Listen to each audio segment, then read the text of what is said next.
Incluite en el arte. Una invitación a quienes utilizan técnicas artísticas como herramienta de inclusión. En Incluite en el arte, te invitamos a compartir y difundir experiencias de quienes trabajan en áreas artísticas, docentes, nuevas tecnologías, inventos, salud, ayuda social. Es decir, las personas que fortalecen día a día la idea de que el arte tiene una función social, recreativa, educativa, terapéutica y de prevención. Locución y artística, Gustavo Bonfigli. Columnistas, producción y conducción, Guillermo Mele, Javier Lombardo, Rodrigo Cárdenas, Alberto Leonelli, Claudio Máspero, Ariel Rodrigo. Producción en redes sociales, Francisco Rizzo. Idea y producción general, Mariel Albó. Hay mucha gente, pero no hay nadie como tú. Hola, ¿qué tal? Bueno, hoy tenemos un programa súper divertido, A prepararse. Yo digo divertido y cuando empecé a hablar del programa, casi me muero cuando me entero que Nicolás Campoamor, nuestro operador, nació en el 88, Nico. Y esto pasó mucho antes de lo que vamos a hablar, me sentí una viejaza.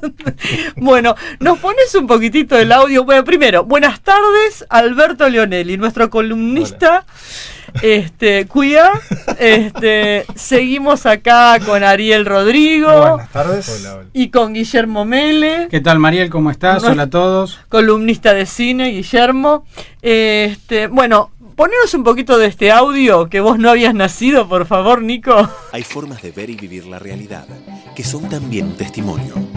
Batato Barea encarnó quizás como nadie la resistencia al orden establecido en la cultura, la política y la sexualidad. Su vida es un camino consagrado a la exuberancia de las ideas, la perversión del arte y la impunidad de la sensibilidad. Trasnochados, en su 7ª temporada, presenta una selección de documentales en primera persona. La peli de Batato, de Peter Punk.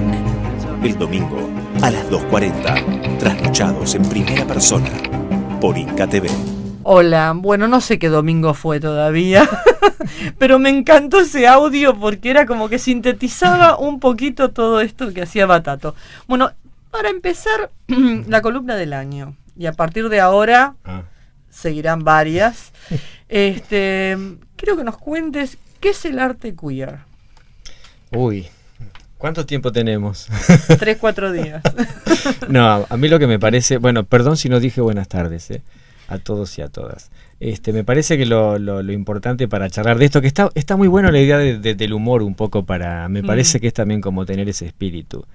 Sería un poquito explicar la palabra queer, y la estoy castellanizando un poco en la pronunciación, porque me parece que es una palabra que tenemos que empezar para ver si la podemos definir y decodificar qué es eso, y después en todo caso entramos al arte queer, que en todo caso, si querés, el arte queer o la cultura o el teatro queer podría ser aquel tipo de espectáculos o de dramaturgia que pone sobre el escenario a familias no convencionales, historias de personas gay, lesbianas, trans, queer, intersex. Por así, pero te lo estoy súper recontra resumiendo, así para empezar, ¿no? Pero sí, yo además quiero comentar que Alberto Leonelli es actor, especialista en este tema, trabaja en performance, es docente en el IUNA y además es docente de inglés, igual que el señor Guillermo Mele, que no, pero lo mío es un accidente de la vida, ¿no? Creo que son accidentes que duran. Yo creo que son dos accidentados en ese tema,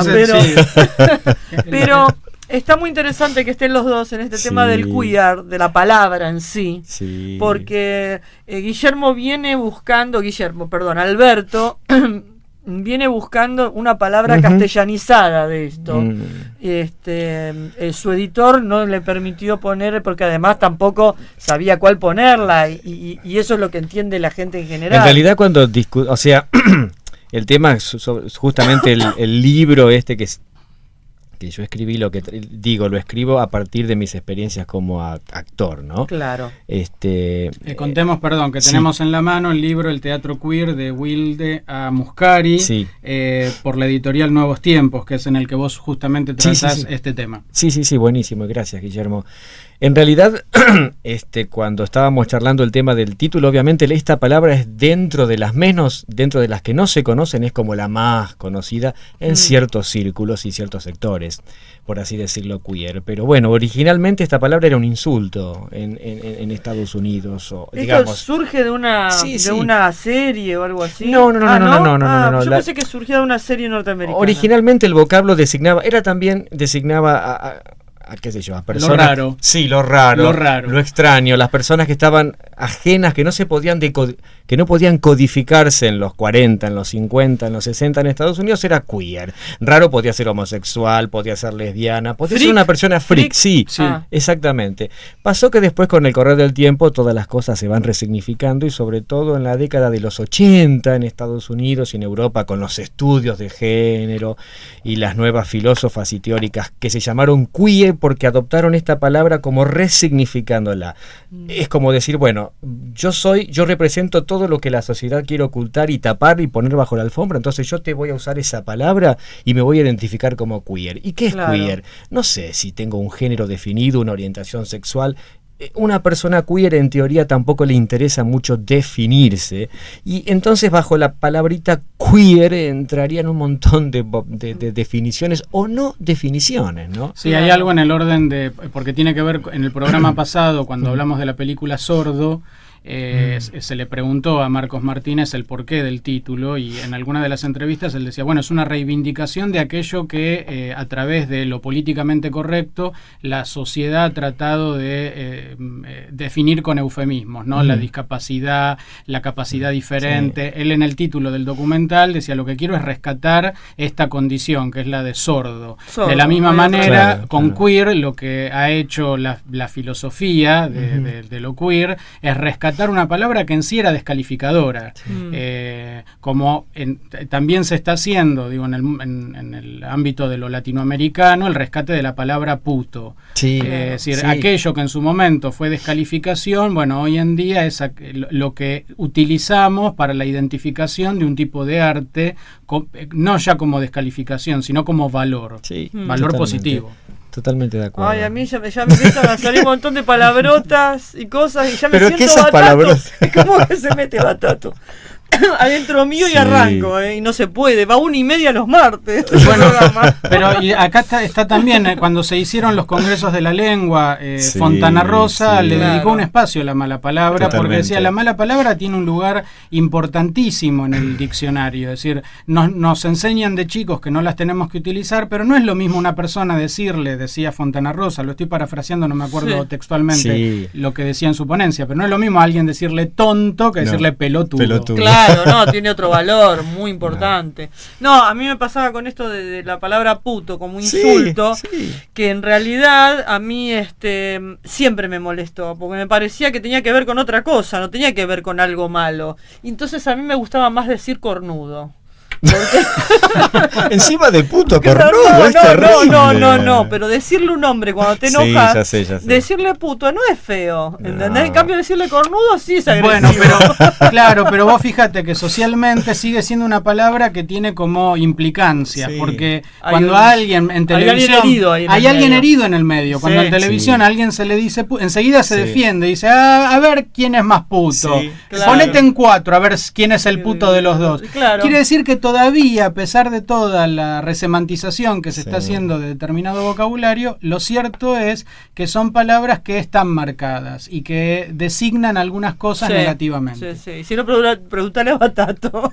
No, pero eso es muy interesante, porque yo también lo charlaba con el editor y le podría poner el teatro puto, o el teatro marica, o el teatro amariconado, homosexual. Pero y tampoco eso. Me parece que sí, pero bueno, como la palabra me me parece que la idea justamente es tratar de, ojalá encontremos o no encontremos algún tipo de definición en castellano. Yo creo que sí que estaría bueno, porque, bueno, son vocablos que normalmente surgen en otros contextos como queer y sería bueno que le podemos encontrar la vuelta. Pero está bueno esto de que juguemos con las palabras, de que desacartonemos las palabras, que nos matemos o nos caguemos de risa.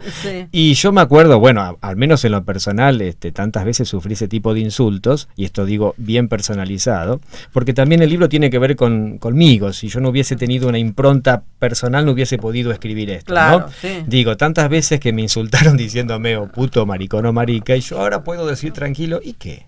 ¿Y sí? ¿Y qué? Me cago de risa. Claro, y además le decís, ¿querés que te deje mi teléfono? Sí. Ya que me identificaste tan claramente, ¿querés que te deje ¿te paso mi celu? Sí.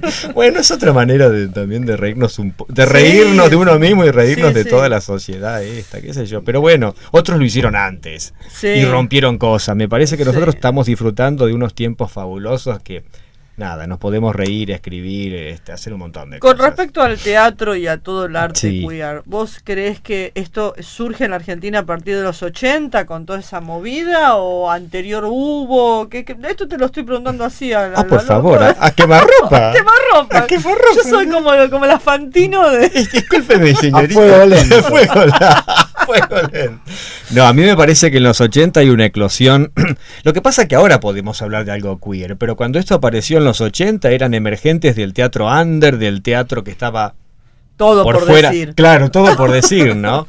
Pero antiguamente me parece que no había posibilidades, capaz que había hechos aislados, pero normalmente la gente que... Yo estoy pensando en dramaturgos como por ejemplo Puig o Coppi, que tuvieron que irse, pero no solamente por sus cuestiones personales, sino por cuestiones políticas. No hubiesen podido tampoco ni escribir lo que escribieron ni ejercer el tipo de vida que tenían quedándose en Argentina, ¿no? Claro. Bueno, Puig tuvo problemas con la AAA directamente por los libros que escribía. Claro. Entonces, sí, yo creo que la eclosión se da de artistas y empiezan los primeros dramaturgos en la década del 80. Claro. De ahí en adelante, ¿no? Yo hacia atrás no he podido encontrar... Los referentes que encontré estuvieron en Europa. Claro. Es decir, hablo de Coppi y hablo de justamente de Puig. Y temáticas, ¿no?, así de ocultamiento del gay en películas. Pero lo que pasa La gata sobre el tejado sin caliente, por ejemplo, ¿o no? Sí. Bueno, todo Tennessee Williams. No, está bien. Lo que pasa es que ahí se juega también el elemento de la censura, el pasar. Porque en la obra de teatro está muy claro qué es lo que le pasa a él. El problema es que cuando se hizo la versión cinematográfica era algo que los códigos de Hollywood no permitían contar, y entonces el guión de la película tuvo modificaciones muy groseras en relación. Además Paul Newman, ¿cómo iba a ser? Para esa época y en esa interna que había en Hollywood. Igual no creo que él haya tenido habría que leerlo. No creo que él haya tenido problemas. Era un tema más que nada de los códigos con los que Hollywood se manejaba. Sí, pero ¿qué hacía con ese amigo? Vamos. No, está clarísimo lo que le pasaba con ese amigo. Bueno, vamos a... perdón, ya que tocaste a Tennessee Williams, donde está mucho más claro todavía es en el personaje de Sebastián, que en realidad no es personaje de la obra de teatro, sino que es un personaje referenciado en De repente el último verano. Claro. Hay muchos antecedentes de los que en tal caso podríamos como después... Y en el tranvía también.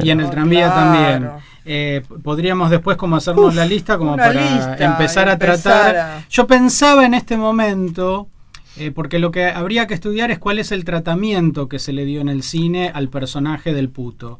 Pensaba en el personaje que interpreta, si no me acuerdo mal, Oscar Martínez en La Tregua.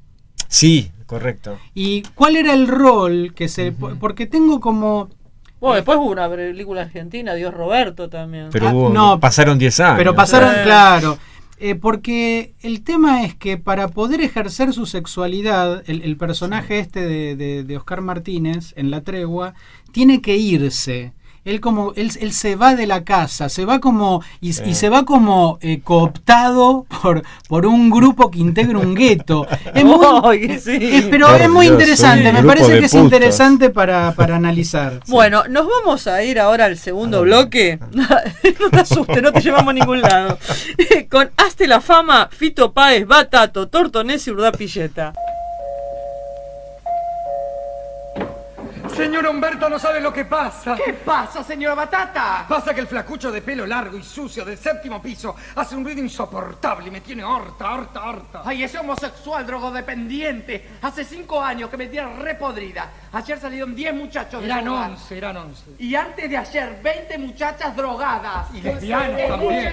Escuche la música. Dulce de leche, mami, me compré la bombacha de la Barbie y los anteojos de Batman. ¿Y el disco sabe de quién? Mira. ¿De quién? De Fito Páez. Pero Constanza, todas porquerías. Ay, mamá está borracha, chancha pedorra. Cresco short. Ay, la reputa que te parió. Escucha el disco. Fito tiene sida, toma anfetaminas y no es otra cosa que quedarse borracho por ahí.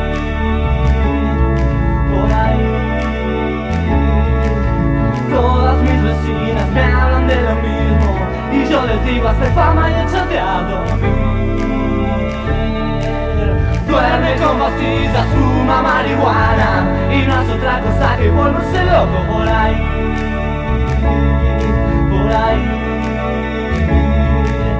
Todos mis amigos me hablan de lo mismo y yo les digo hazte fama y échate a dormir. Todo el mundo sabe que ya no hay más que hacer con su vida. Todo el mundo sabe que ya no sabe más que hacer. Cuando este mundo se agita, todos empiezan a joder. Llega de mañana, no duerme en su cama y tira todas las botellas por el 7º B. No ves, le pega a su chica, mea los mercados y tiene algunos discos que siempre detesta ver. Dicen que lo vieron no hace mucho tiempo, recolectando jeringas en el parque japonés.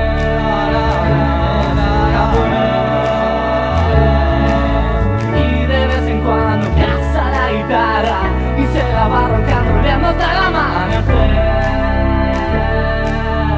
Todo el mundo sabe que ya no hay más que hacer con su vida. Todo el mundo sabe que ya no sabe más que hacer. Cuando este mundo se agita, todos empiezan a joder. Fito tiene sida, toma anfetaminas y no es otra cosa que quedarse borracho por ahí.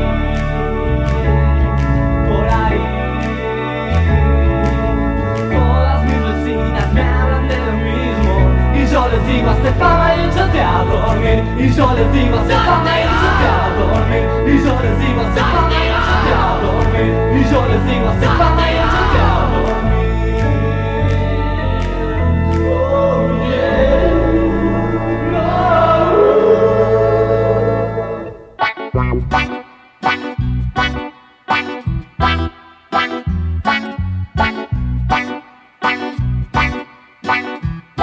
BCN Radio.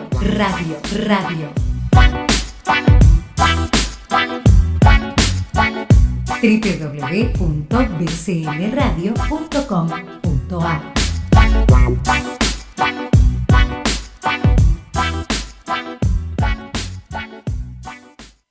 Con el objetivo de la integración nacional, la Biblioteca del Congreso de la Nación, mediante su Plan de Gestión Federal, extiende sus actividades culturales y educativas a todo ciudadano, localidad o provincia que las requiera. El acceso libre y gratuito a las diversas expresiones de la cultura, adaptadas a las características y necesidades de cada lugar, manifiesta el empeño de nuestra institución en contribuir a la igualdad de oportunidades y a la equidad social. Para más información, pueden ingresar a www.bcnviv.gov.ar.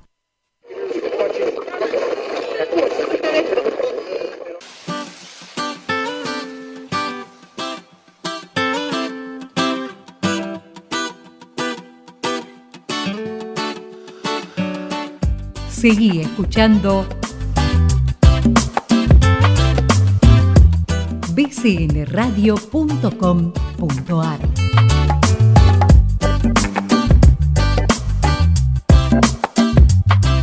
la radio de la Biblioteca del Congreso de la Nación.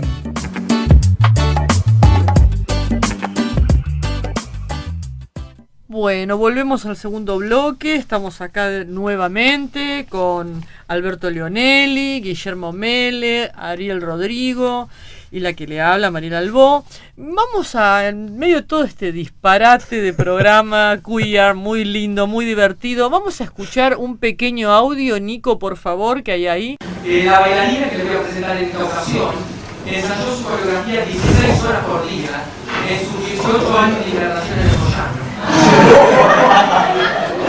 Ahora, totalmente recuperada, nos brinda esta obra maestra de la danza nacional.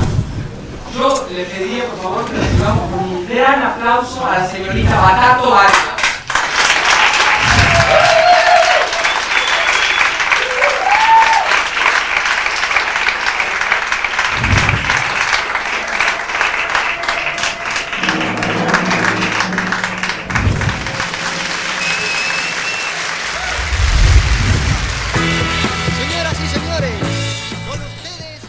Bueno, era como para recordar otro poquito más de aquella época.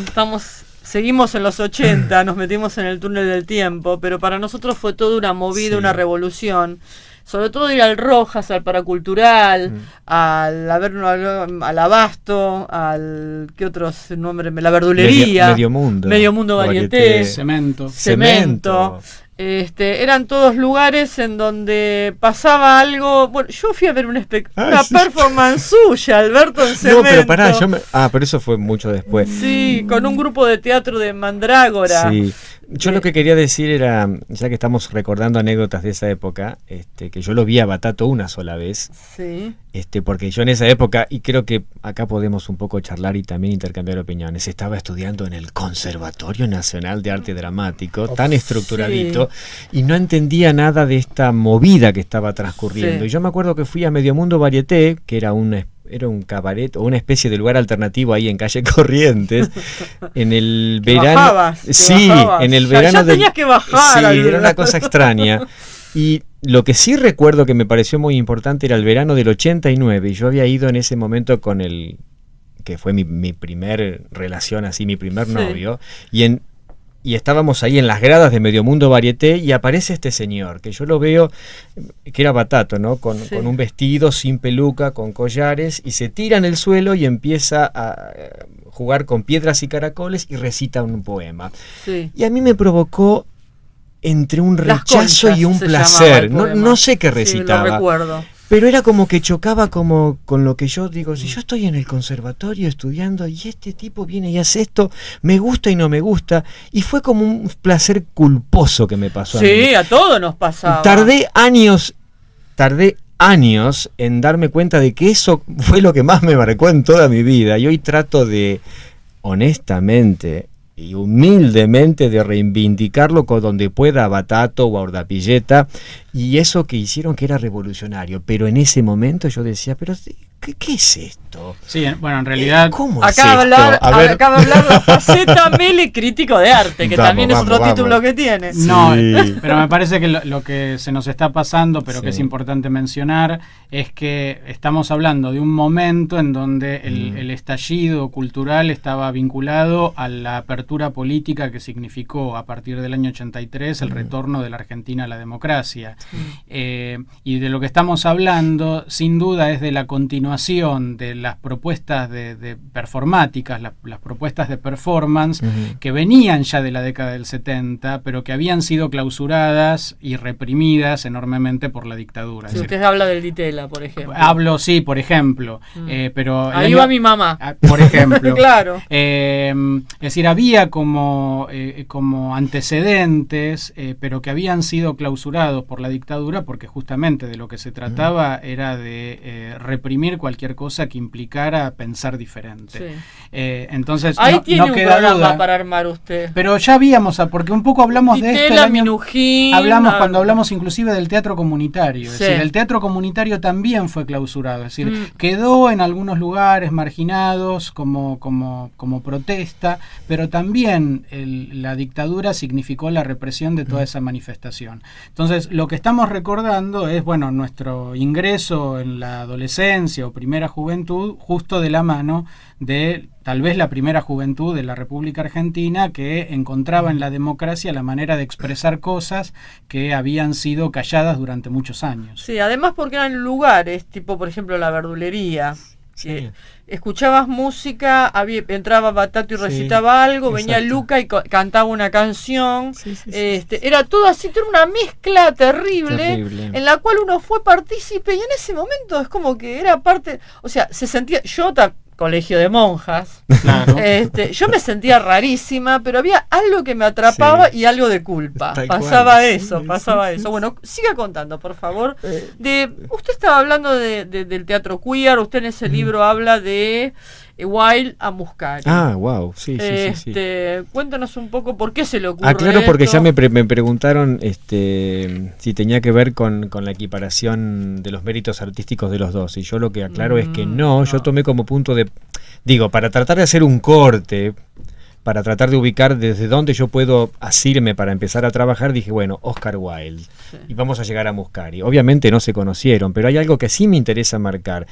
Oscar Wilde no escribía teatro queer, obviamente que no, pero yo lo que quería remarcar era que de alguna u otra manera estaban connotadas sus vidas por sus orientaciones sexuales y por lo que tuvieron que sufrir, por ejemplo, Oscar Wilde, y también yo hablo de Federico García Lorca, que no es que haya escrito un teatro queer o eminentemente homosexual, pero hay ciertos rasgos homoeróticos y ciertos poemas que no son solamente homoeróticos, sino que son terriblemente queer o gays. Pero digo, fue fusilado por su orientación sexual, aparte de su orientación ideológica. Entonces yo lo que quería...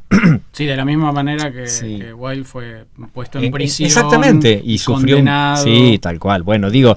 Es decir, es un crimen. Estamos hablando de que el ejercicio de la sexualidad plena para algunas personas significaba como sí, y lo que ya me acuerdo que lo hemos charlado en otro momento, Guillermo, esto de que por ahí en las biografías, que ahora sí ya las biografías creo que se publican completas, pero 20, 30, 40 años atrás había una partecita que decía Oscar Wilde era como que a partir del, no sé, de ese proceso que sufrió, que tampoco se sabía qué proceso era, o que por ejemplo decía la biografía de Federico García Lorca, fue fusilado en 1936, ¿no? Punto, chao. Y no se sabía por qué, porque esa parte no había que decirlo, ni siquiera había que nombrar que era homosexual. Y yo digo, ¿por qué tenemos que omitir la biografía? Hay que tener los datos completos, no para decir que porque era un escritor homosexual escribía mejor. Yo no me meto en ese terreno ni me interesa. Pero digo, para poder integrarse más a su ideología para poder interpretar. Exactamente. Bueno, la idea era llegar, obviamente, haciendo un salto por los principales escritoras o escritores que había en Europa, un poco de Latinoamérica, sí, en Cuba, en México, en Brasil, en Chile, y llegar a Argentina. Pero digamos, país tan machista México, hay que ser gay, hay que ser. Sí, pero fíjate que estas dos son muy machistas. Yo tomé a Liliana Felipe y a su esposa, a Jesusa Rodríguez, como, bueno, obviamente son mujeres, ¿no? Queer, son terriblemente queer. Para el próximo programa voy a poner música. Podemos, muy interesante. Tengo varios compas. Bueno, ahí tenés razón, la música de ellas. Digo, tratar de hacer una especie de recorrido sin, o sea, para profundizar, creo que esto da para escribir muchos volúmenes más, pero aunque sea para tratar de empezar a hablar de este tipo de temáticas. Yo no sé si dentro de 20, 30, 40 años cómo se va a calificar esto, creo que tampoco a mí me interesa, pero sí la idea es que hablemos y pongámosle... hablemos completamente de estas cosas, no tapemos las biografías y veamos cómo podemos, no sé, agrandar el panorama, el espectro, incluyendo, ¿no? Que esa sería la idea. Claro, también hay un tema de no etiquetar, tal cosa, tal otra, sino que, bueno, somos personas. Sí, o artistas. Que tenemos artistas, bueno, pero antes personas. ¿En serio? Porque hay perros artistas ¿Vos también. sos persona? Sí, persona? Casi. Yo soy su amiga queer, así me lo puso en el libro la biografía. Claro, porque también tiene que ver esto de queer, esto que vos decís raro, que decía Guillermo, de sentirse raro en un mundo de supuestos normales, sí, claro. de supuestas personas que están todas correctas, que son todo está todo ordenado. Entonces cuando uno tiene algo distinto, yo me siento queer también, por más que esa es la me idea. gusten soy mujer y me gustan los hombres, pero me siento queer en un montón de cosas. Sí. Y me parece que nos abarca a todos en algún lugar nuestro. Bueno, muchísimas gracias, gracias, señor Alberto Leonelli, no, gracias profesor licenciado. Ay, por favor, faltaba más. Bueno, vamos terminando. Acá Nico me está echando, Nicolás Campoamor, que nos hizo la operación hoy también de la radio. Nos vemos próximamente. Próximamente, Ariel Rodrigo. Buenas y nos tardes. vamos, por supuesto, con el chico de la tapa, Fito Páez y Urdapilleta.